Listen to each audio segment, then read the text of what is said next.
Collective, card of the day po tayo. Kamusta po kayo? Maulan po dito sa amin pero parang manaka-naka siya. Ulan tapos mawawala.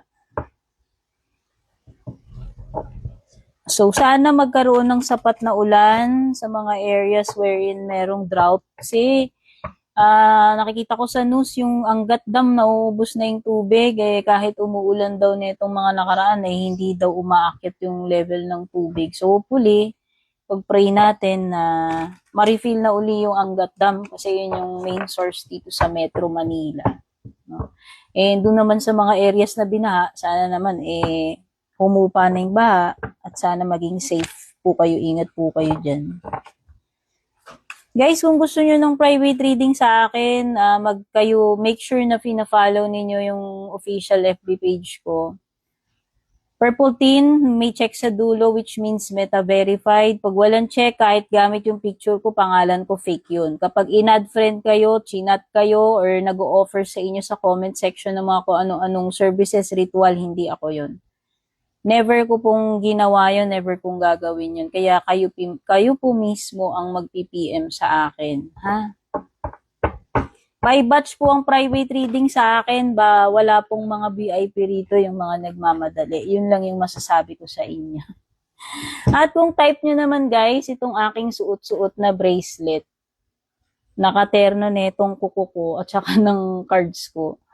Yung product link, lagi ko pong ina-attach or tinatag sa mga video ko. Yes, makikita nyo na lang, magpa-pop up dyan siguro sa screen, somewhere dyan sa ibaba, sa caption, sa description, or sa comment section ko siya nilalagay. Para sa mga nagtatanong kung magkano, itap nyo po yung product link. Yun na po mismo yun, product link, mapupunta na po kayo doon sa product itself. Hindi po ako ang seller nito. Inilalagay ko lang po yung product link kung saan ko nabili itong aking bracelet. Okay? So ngayon, hindi pa po ako nagtitinda. Wala po akong mga tinitinda.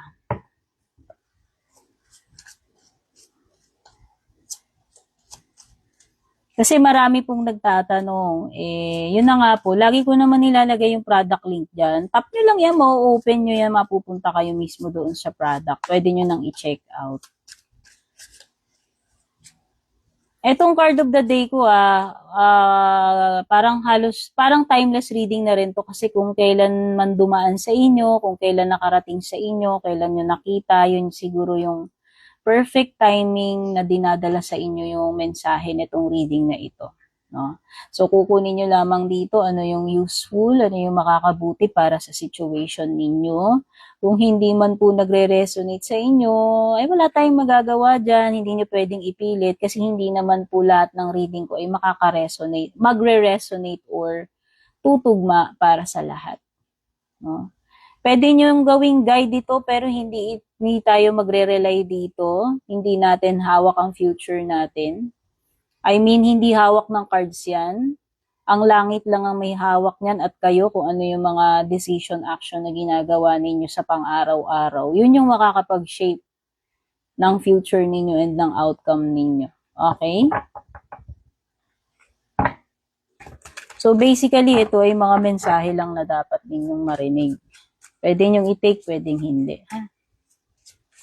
Ang mga cards, baraha lang yan eh. Pwedeng tumama yan, pwede ring mali. Pwedeng mangyari, pwedeng hindi. Real talk lang. Wow! Ang nahugot natin ay si Empress. Ano to? Taurus or Libra energy, pero doesn't have to be na si Taurus Libra lang. Itong reading na ito ay para sa lahat. Pero kung halimbawa na tumugma na meron kang Taurus Libra sa chart mo, baka talagang para sa iyo yung message na ito. So this is a card ng fertility. So ibig sabihin itong moment na ito or itong mga susunod na araw, weeks or even months ay magiging masagana para sa iyo. Ito yung mga panahon na magiging productive ka. Ito yung panahon na meron kang mga aanihin, good results, positive outcomes. Ito yung mga panahon wherein magsisimula ka, magtatanim ka ng binhi, aalagaan mo hanggang mag-grow, and then eventually, iha-harvest mo yung mga results ng mga bagay na yun. No? So, para sa akin, this is nurturing stage. No? So, if this is an environment or situation you're in right now, ibig sabihin, lahat ng pangangailangan mo will be met. No? Lahat ng mga kailangan mo para makagawa ka ng ganito, ganyan, para maging successful ka, para mag-yield ng mga ganitong results, ay magiging available to you. No? So, the situation will provide. Siyempre, of course, we have to be realistic. Kailangan natin ng sipag, ng pagkilos. No? So, yung iba sa inyo, if you're expecting, baka yung iba malapit ng mga anak, family member nyo, asawa nyo, kapatid niyo o ikaw, pwedeng pregnancy on the way, baby on the way. No?